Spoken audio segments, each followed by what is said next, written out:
face that says maybe not. Somebody touched that button. Now we're good? Mm-hmm. Okay, good. So we always kind of start out with some self-advertising. It's not really advertising. It's more promotion or telling you and your friends how to find us. We are all over social media as Doc Owen Show, DOCOWENSHOW, Facebook, Twitter, Pinterest, Instagram, you name it, we're out there. The best place to follow is Twitter because you get immediate notice of when we are on the air. We are we have a blog, Doc Owen Show, spelled the same way, docowenshow.com. And that's where you can go there and listen to the show immediately upon close of the show. So if you're not listening to it live, that's the best place to go find and replay it in what the world calls a podcast. And what else do we are on? We have free apps for both the Apple and Android devices. And if you download the free app, you'll also have access to our library of shows that we've done over the course of the last 5 years. I don't know how far it goes back, but pretty far. And if you want to find 100% of them, you can go to our host at Spreaker.com. That's speaker with an R stuck in there. And you can find all of the shows that are out there and follow us on Spreaker. So spread the word. We are glad to have you. We always start the show in a very traditional manner, and that is Miss Surefire gives us an inspirational quote. Under normal circumstances, Uncle Bocce gives us something about history, but I'm told tonight that there is no history of the 31st of May. This apparently is the first time that May has ever had 31 days. So absolutely nothing happened. And then I close out that three-way with a leadership quote, kind of. So, Ms. Surefire, take it away. And tonight's quote comes from a place that I used to use or used infrequently. And that is brainyquote.com. Oh, yeah. Oh, that place. Hadn't heard from them in a while. BRAINY quote.com. Okay. And the gentleman that this quote comes from, we have talked about extensively on the show. His name is Alexander Hamilton. Oh, yeah. Yep. Uncle Bocce brings him up all the time. Yep. True. And I think he's also compared to Donald Trump, isn't he? Is he the one? I don't know. No, sorry. Andrew Jackson. Andrew Jackson. My bad. Okay, and tonight's quote I can relate to, especially this week, is nobody expects to trust their body over much after the age of 50. Okay. Miss Surefire has been a little under the weather the last few days. So I have had that one just jumped off the page at you, didn't you? Yeah. I have a Texas-sized headache. Yeah, and have had for days. Mm-hmm. We're working on it. Uncle Bocce, you just want to say hello and goodbye all in one fell swoop? No history Hello, for the goodbye. day? Okay. I'm leaving. But you'll be No, back when it's time to talk presidents, right? Yes, sir. Okay. I'll be back. Okie dokie. My leadership quote tonight is actually from Dwight David Eisenhower. Yay. One of my favorite presidents, actually.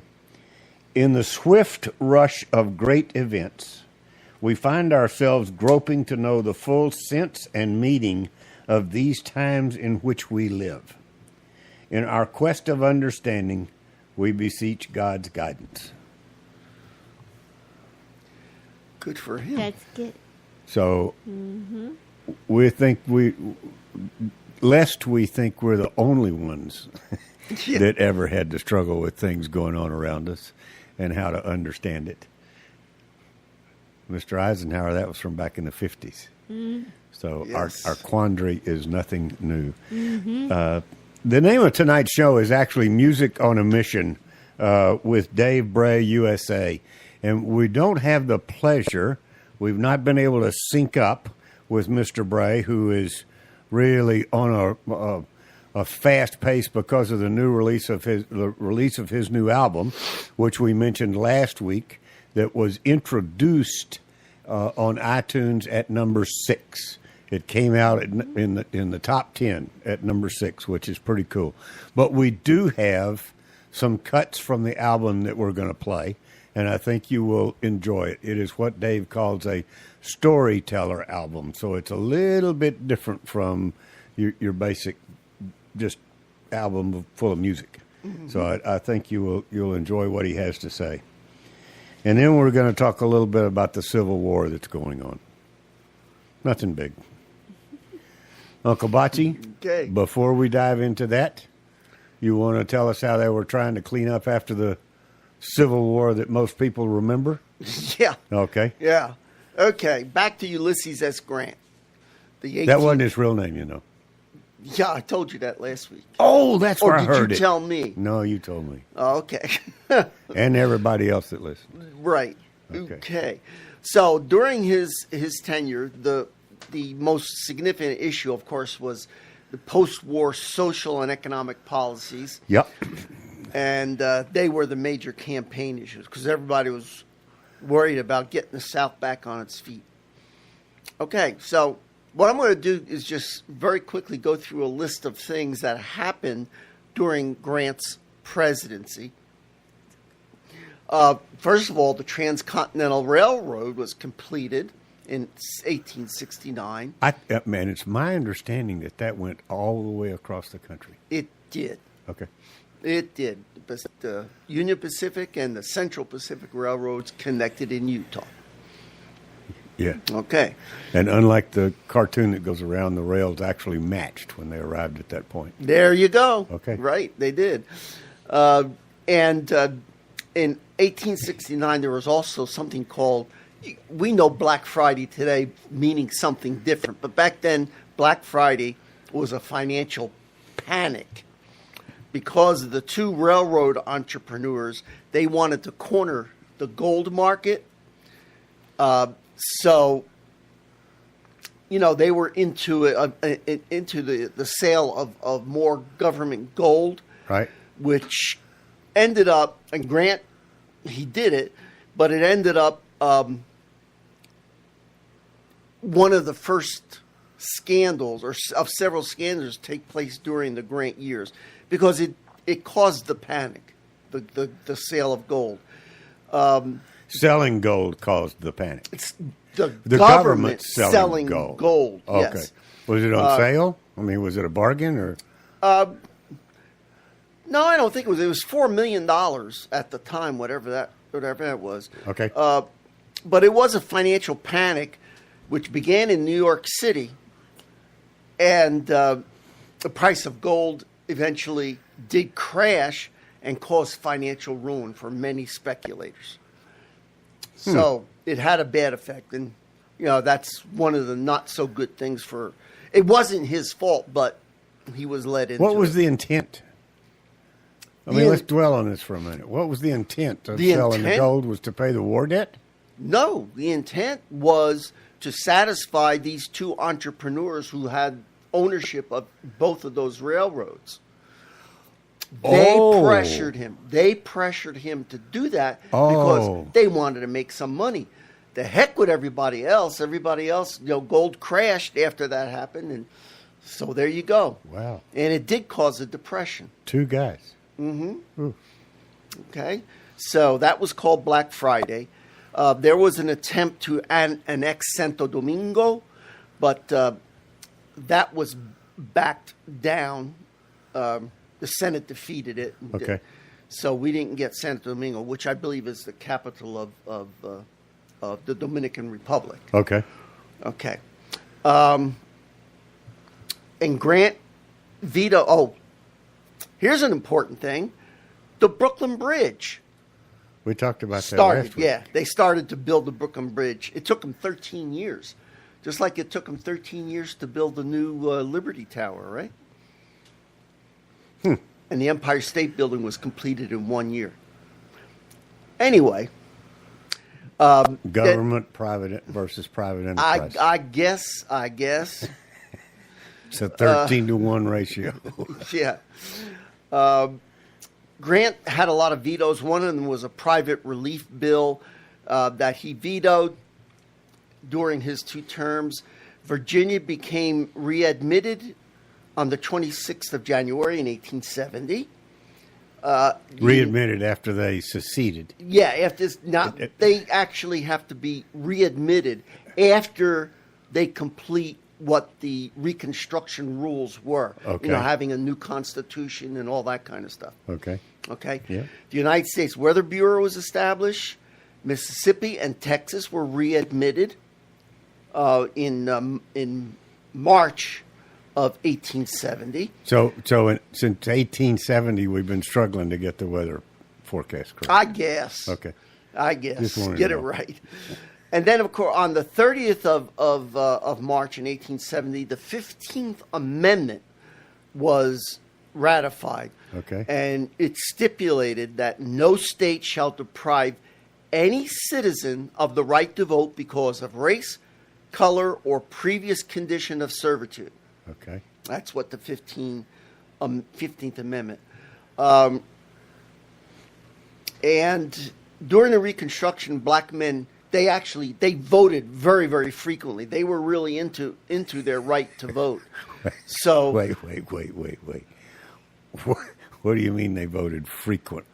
they did. In the same election? No. No. In That every sounded- election, Oh, okay. they came But out. Voting frequently sounds a little. Yeah, Okay.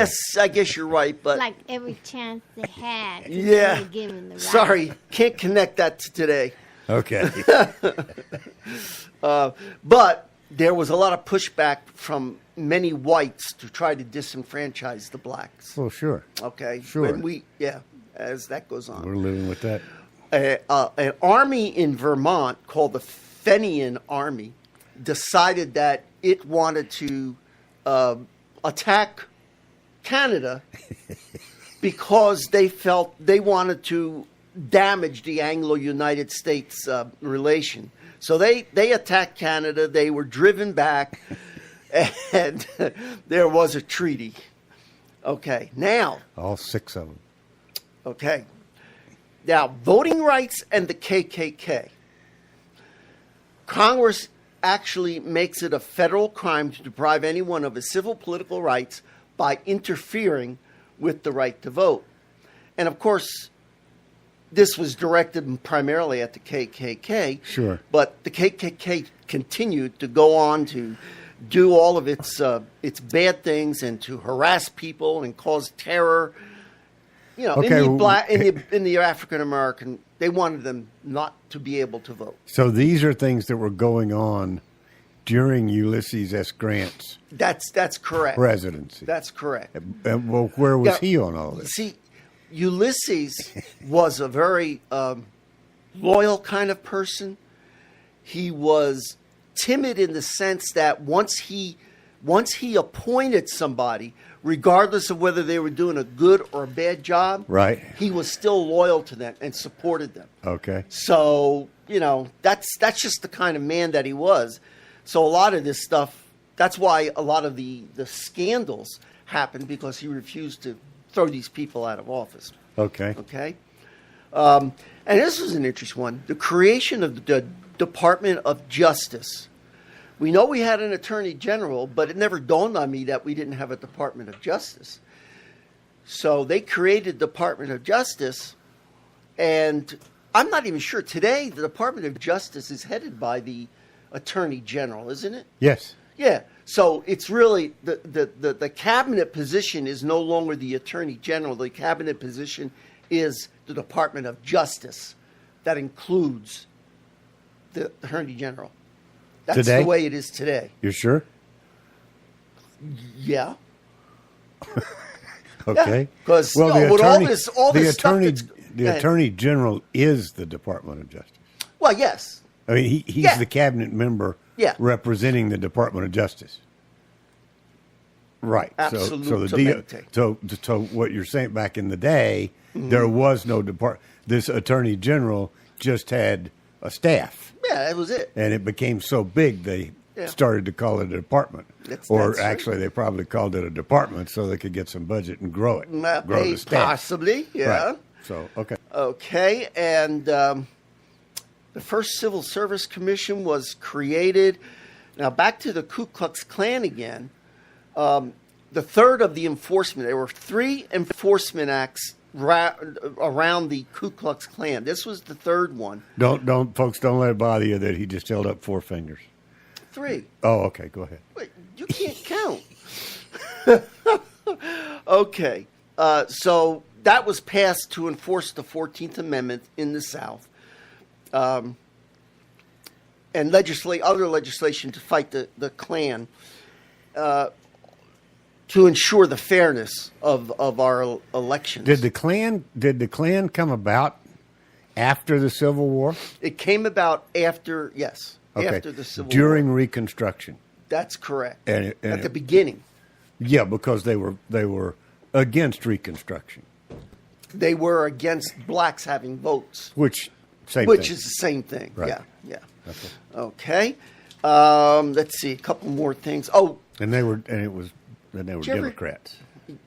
well, yes. I was going to steer away from that, but yes, they were. I don't think we should steer away from that. Everybody's steering away from it No, because it's how it's nobody right. knows it. That's absolutely right. They were definitely Democrats, and it's funny how most people today think that they were Republicans. Did you ever hear of Tammany Hall, New York? Yes. Tammany Hall. Okay, that was another scandal that occurred during his tenure. There was also against. an interoceanic canal Very commission, against because what they wanted to do is they wanted to build a canal connecting the Atlantic and the Pacific, but they wanted to go through Nicaragua. It never happened. Let's see. Let me get through here. There was another scandal with a French credit company and the Union Pacific Railroad. The scandal, Union Pacific Railroad directors, this Credit Mobilier or whatever it's called, to pay themselves, railroad treasury additionally bribed congressmen and avoid an investigation. So that was another big scandal. And Now I know where he got the nickname Useless yeah. from all the dots you're putting in under his Yeah. presidency. Yeah. And here's another big one. Congress in the March of 1873 decided to pay itself. So it was called the pay grab scandal, and it was eventually pushed back, except for the president and one other. So they didn't get. In fact, they were going to get 2 years back salary at the new rate, and that was. Who was it way defeated. back in the day of our founders that warned us against the government being responsible for setting their own pay and giving themselves raises? I don't remember, but Yeah. Good Way question. back in the Some day. homework, folks. Go ahead and figure that one out. Right. I don't remember. We I were honestly warned. don't remember. We were Yeah. warned is what Yeah. I'm telling Okay. And eventually, Boss Tweed, which is Tammany Hall, all that corruption there, he was convicted, so he was out of the picture. And like I said, the salary grab was repealed. Okay, except for the president and the Supreme Court Okay. justices, they kept theirs. Let's see here, Louisiana. No. Ain't Democrats. The Democrats in the midterm election, in his second term, Yep. they ended up gaining seats in the. In fact, they took control of the House Well, yeah, because he didn't do anything. gained seats in the Senate. Right. the women's Christian temperance movement was started. Let's see, there was another Civil Rights Act of 1875, which set an important precedent, but was really pretty much ignored. Okay. There were other scandals. The government started advocating for education, and some historical significance about him. How much time we have? Am I going past? We're getting pretty close. Okay, let me just go through this. He fought to protect the rights of African Americans more than any other 19th century president. Agreed. He worked hard to ensure the passage of the 15th Amendment, to his credit. Okay. He was a natural leader on the battlefield, but was not a especially effective leader of his country. Doesn't sound like it. No, he was too nice. Well, but it was a difficult time. The war was just over, so there was a lot of unsettled differences and people and blah, blah, blah. Right. But it doesn't sound, I don't hear you saying he stepped up to do this or to do that when you gave us all those bullet points of fracturing that was going on. Yeah, well, he actively campaigned for the 15th Amendment. That's good.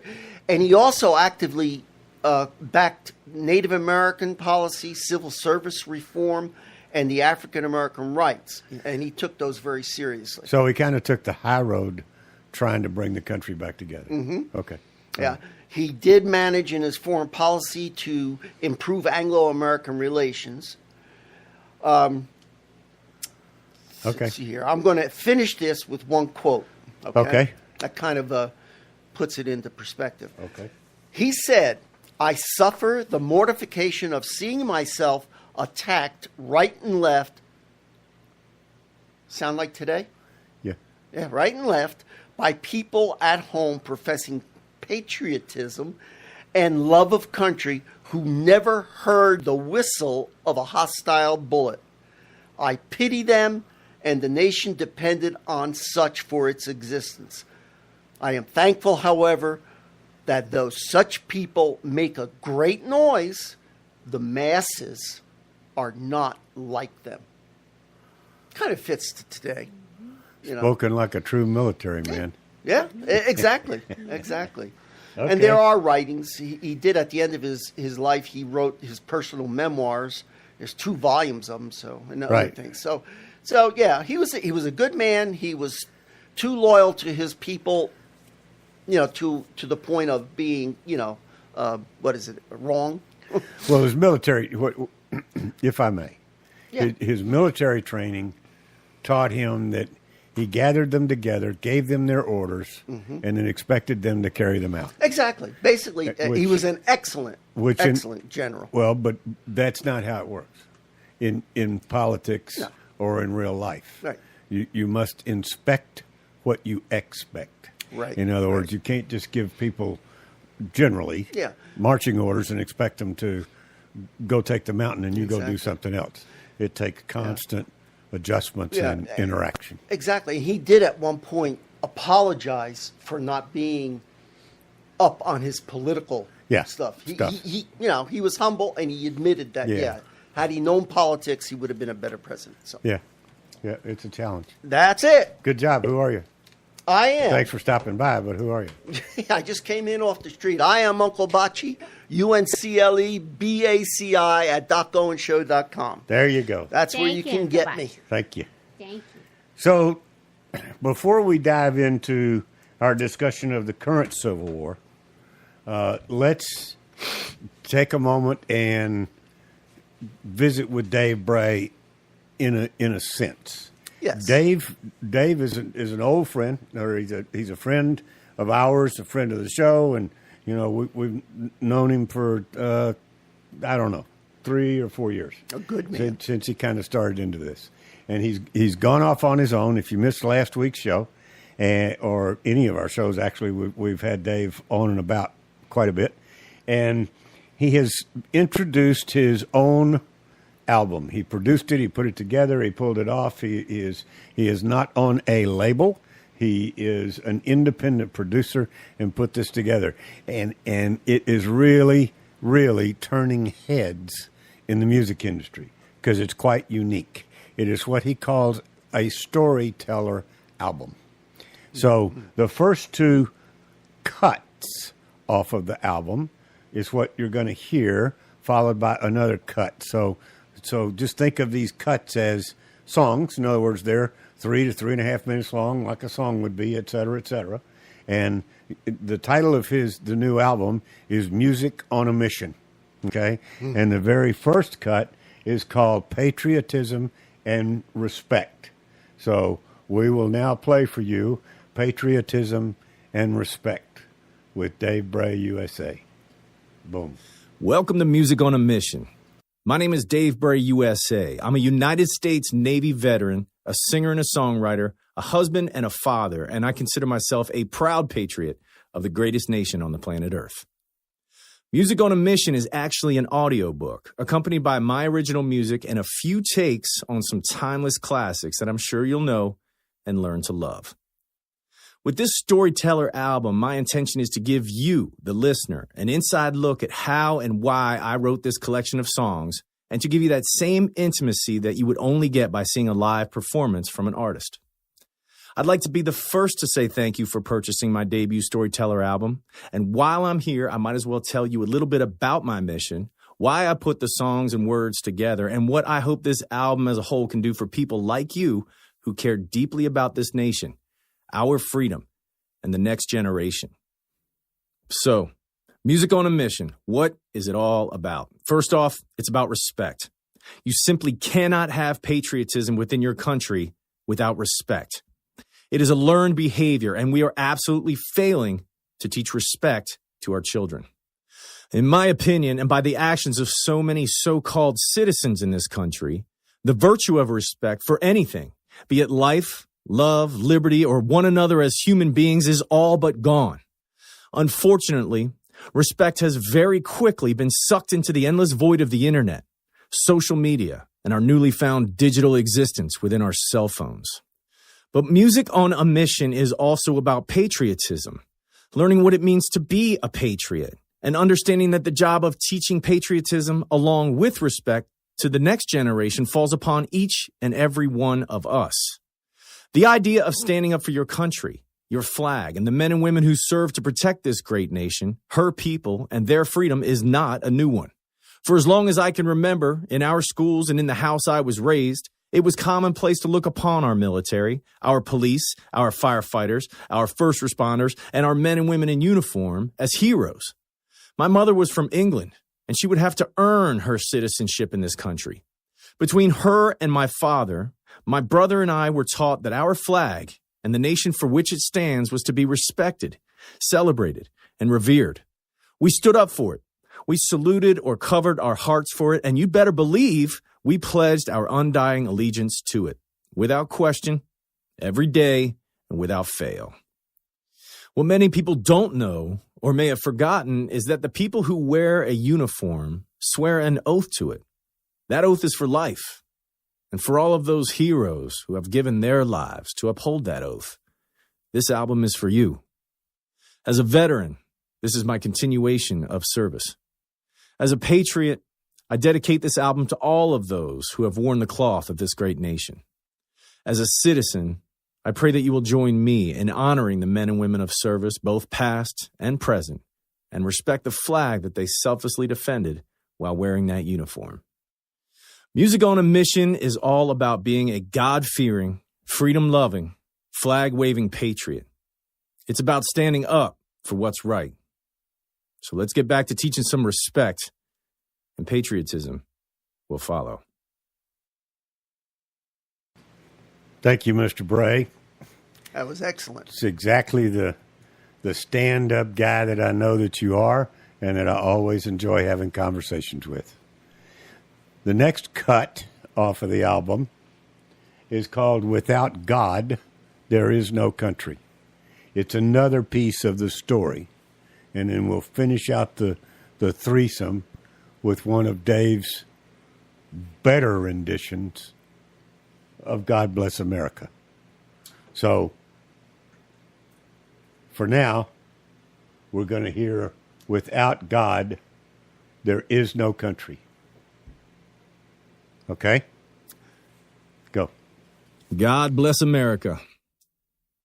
God Bless America is a song we all know and love, and like the Star Spangled Banner, it has parts and verses not well known by the American public. Although it was written by a young Jewish immigrant by the name of Irving Berlin during World War I, it was never released until World War II with the uprising of Adolf Hitler and the Third Reich. It was put over the airwaves on Armistice Day, 1938, and sung by the great Kate Smith as a song of peace and as a prayer for our sons and daughters who are putting themselves in harm's way to defeat the German Empire in a faraway land. Over the years, the introduction and prayer portion has slowly been lost and weathered its way into the archives. Lost into the history books, much like any and everything else in this country that speaks outwardly about prayer, God, or Christianity.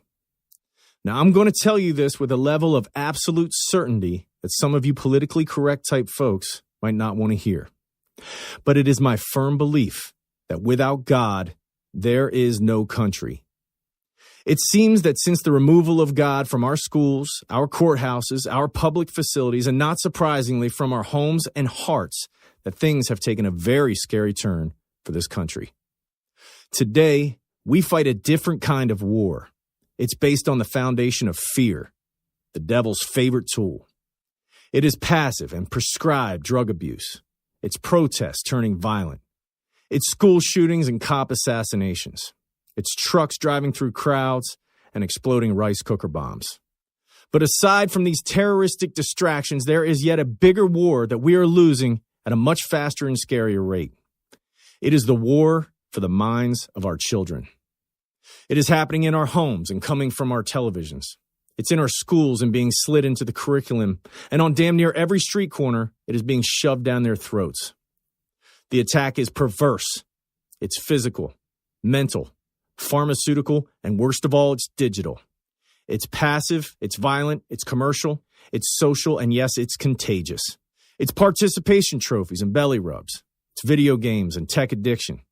It's ignorance, apathy, and lack of parenting and respect. Sadly, it's not showing any signs of getting any better. And that's just the war for your children's minds. You see, no one has the guts to come out and say that these issues are directly correlated to the godlessness that has blanketed this country. For the sake of future generations, I beg you to bring God back. Back to your courthouses and public grounds. Back into your schools. And most importantly, back into your hearts and into your homes. You see, America is our home.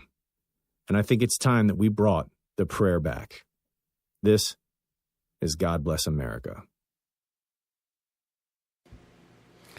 And now, Excellent. if that doesn't start to choke you up, Yeah, I understand. I mean, he's just home run, and this is his.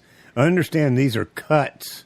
Well, I've taken them out of context a little bit. There's songs in between, etc. But these are cuts off of a new album, which now you can maybe understand why he had to produce it independently.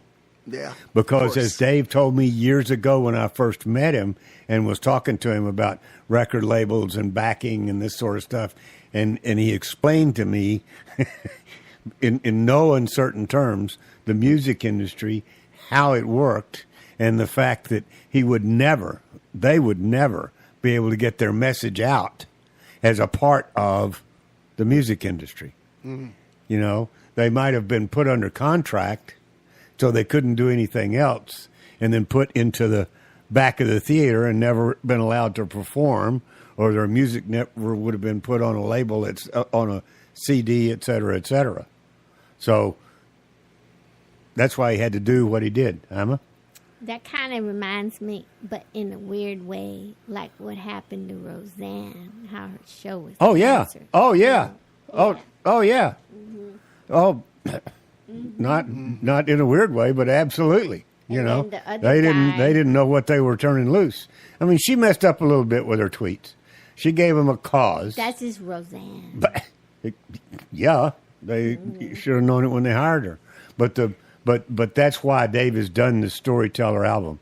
Now I'd like to for you to listen to Dave's new version of God Bless America as a solo artist, and see after hearing the Storyteller album, see if it doesn't sound pretty unique to you. Please. Thank you.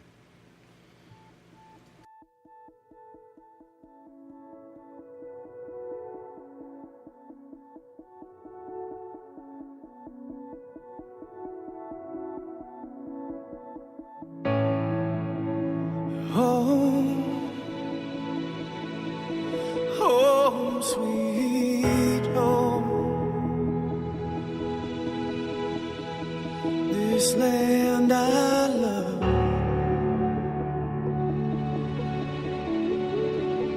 is blessed from above.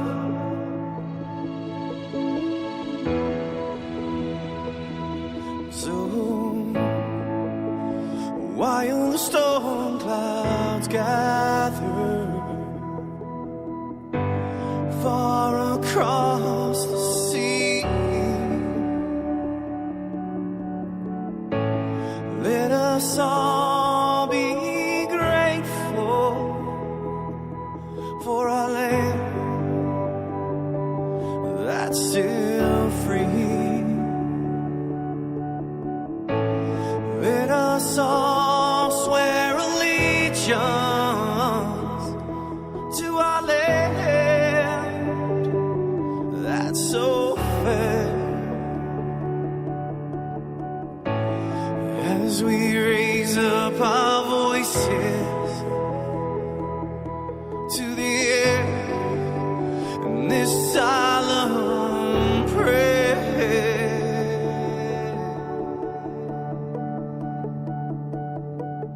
God bless America,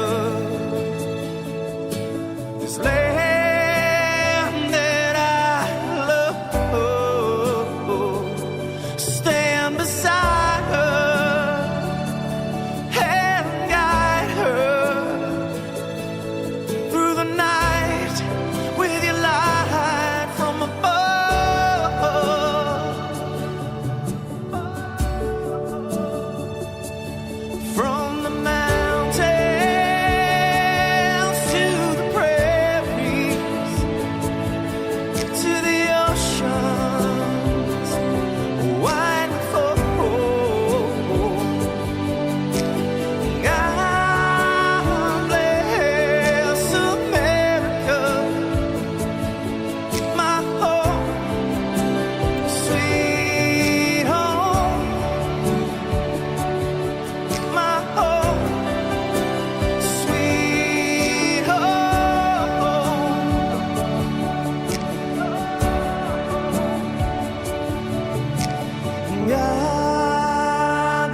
to me, are you there? Seems to me Wow. the best way to listen to that is with your eyes closed. Yeah.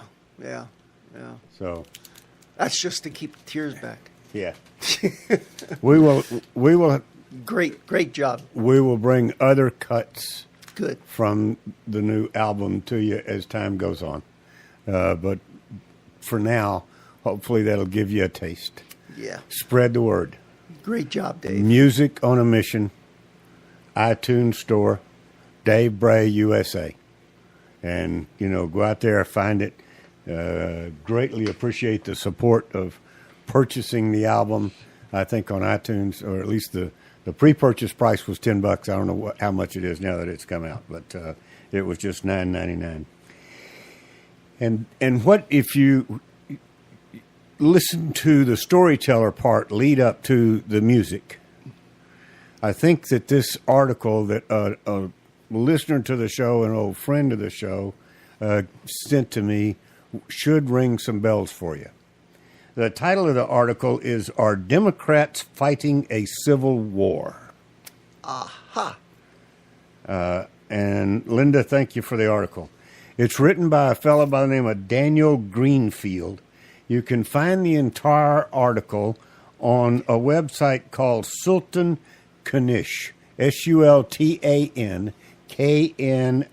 SultanKnish. What is it? What do you look at? Daniel Greenfield ring a bell? Yeah, the name rang a bell. Greenfield should, I think you're thinking of somebody else that's a New York Times writer on the maybe. liberal side. On its face, it sounds hyperbolic, but Greenfield makes a rather sober case. So listen up. How do civil wars happen? Two or more sides disagree on who runs the country, and they can't settle the question through elections because they don't even agree that elections are how you decide who's in charge. Based on what you've been telling us about history. That's the basic issue here. Who decides who runs the country? When you hate each other but accept the election results, you have a country.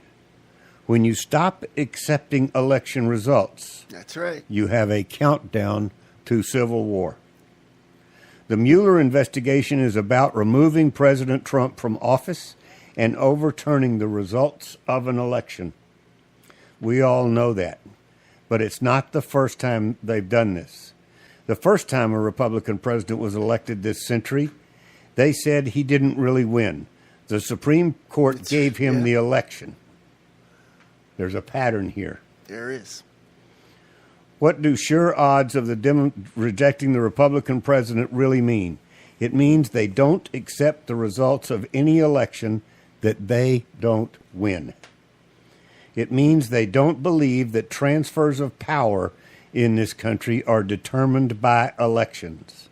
That's right. That is a civil war. Yep. There's no shooting, at least not unless you count the attempt to kill a bunch of Republicans at a charity baseball game practice. But the Democrats have rejected our system of government. This isn't dissent. It's not disagreement. You can hate the other party. You can think they're the worst thing that ever happened to the country, but then you work harder to win the next election. When you consistently reject the results of elections that you don't win, what you want is a dictatorship, your very own dictatorship. The only legitimate exercise of power in this country, according to the left, is its own. Whenever the Republicans exercise power, it's inherently illegitimate. There you go. Think about this. Yeah, that's a lot of words in there. The left lost, this is just a tip of it. The whole article is a kicker. The left lost Congress. They lost the White House. So what did they do? They began trying to run the country through federal judges and bureaucrats. Every time that a federal judge issues an order saying that the President of the United States can't scratch his own back without his say so, that's the Civil War. Our system of government is based on the Constitution, but that's not the system that runs this country. The left system is that any part of government that it runs gets total and unlimited power over the country. If it's in the White House, then the president can do anything. And I mean anything. He can have his own amnesty for illegal aliens. He can fine you for not having health insurance. His power is unlimited. He's a dictator. But when Republicans get into the White House, suddenly the president can't do anything. He isn't even allowed to undo the illegal alien amnesty that his predecessor illegally invented. A Democrat in the White House has discretion to completely decide every aspect of immigration policy. A Republican doesn't even have the discretion to reverse him. That's how the game is played.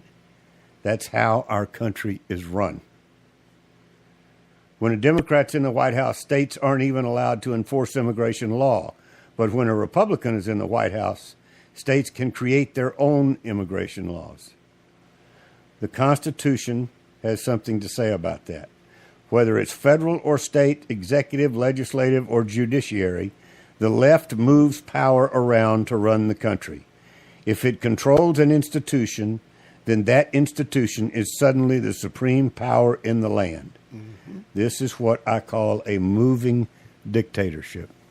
And it goes on. This is very literally just the tip of the spear that I wanted to give you some insight into. That's amazing. It is a scary article if you stop and think about it. So for those of us who feel, and I happen to be one of them, that unfortunately, unless things change, we're barreling down the tube towards a civil war.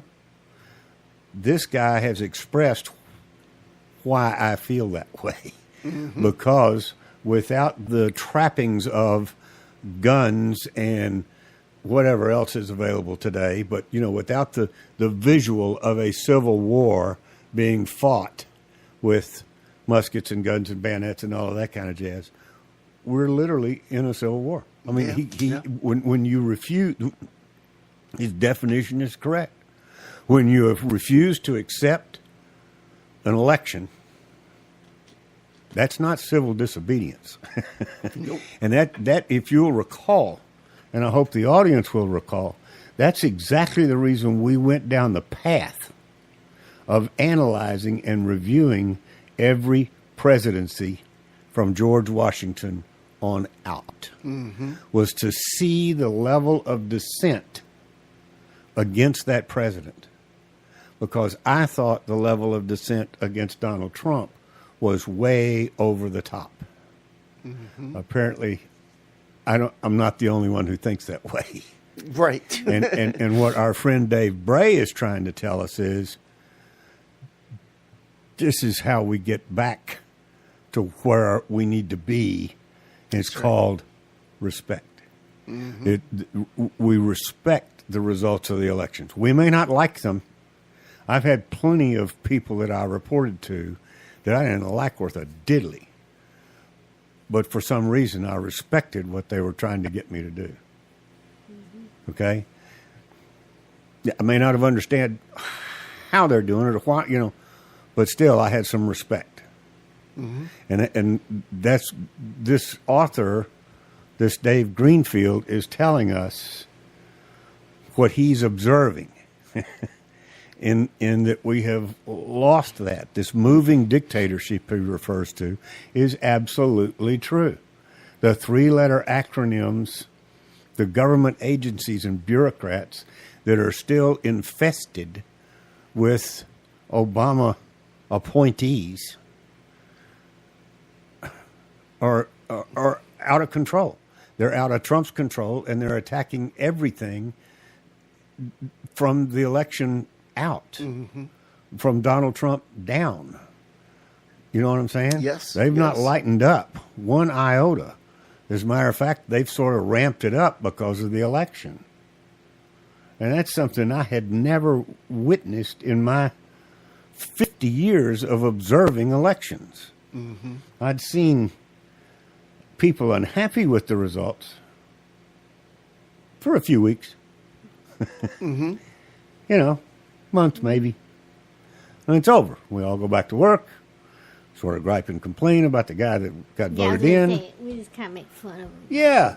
Joe Leno and, the nighttime TV shows have a ball with making fun of them. Mm-hmm. Not anymore. It's ugly. It's not funny. It is, at least to me, it is not humor. And I don't want you to think I watch it, because I don't. But I see clips of it after the fact on YouTube, et cetera, et cetera. It's funny only to those whose minds are weak or disenchanted. I don't even think it's funny then, but yeah, I know what you're going to say. I don't They even accept think. it. Well, They laugh at it. Like, okay. I don't even think they think it's funny. I think they think it is exactly what it is, and that's a political statement that they happen to agree with. Okay. Acceptance. The acceptance, Yeah. approval. So if all they're doing is responding to the laughter sign that's down in front of the stage. Yeah, And if probably. If you've never been in the studio with one of those, Oh, yeah. trust me, it comes up in big red letters: applause, You mean that I've one right seen there? it. laughter, blah blah blah. One yeah, says on air. yeah. Yeah. So, the point I just between Dave Bray, who just my heart and soul goes out to this young man. Absolutely. I mean, he and his wife Becky, for that matter. I've never met their children, but we've talked to both of the adults and met Dave. These guys are just fabulous people from the heart of Pennsylvania. Just really good people, old timey kind of people that we grew up with. Yeah. And they've maintained those values. And Dave was in the Navy. He was a medic in the Navy. He saw the worst. Yeah. He helped people through the worst. And to have that much heart and soul and passion still going, you know what I'm saying? Mm-hmm. And then you read things like this author, and he's absolutely correct, in my opinion. He is just flat dead on with the fact that my intuition, my gut, my observance that this pushback against Trump was over the top. Now I understand why. Because it's a right now anyway. For now, we're not shooting at each other, but we are dead burn sure in a civil war. And it's actually what both these guys are pointing out. It's a civil war for the minds and souls of our children. That's right. That's really what the fight is about. That's why you hadn't seen any of this pedophile stuff on the news. It's actually about our children, big time. Absolutely. I mean, Dave's target on, and they don't know enough to know how to fight it. And if the parents don't protect them and give them something different to take to school, another attitude or approach, they're sitting ducks. They're just flat sitting ducks. Front row. Time to go. You have been listening to the Doc Owen Show. Thank you so much for having us. We really appreciate it. Now go out there this week and take care, pay attention, and God bless. Bye-bye, folks. God bless.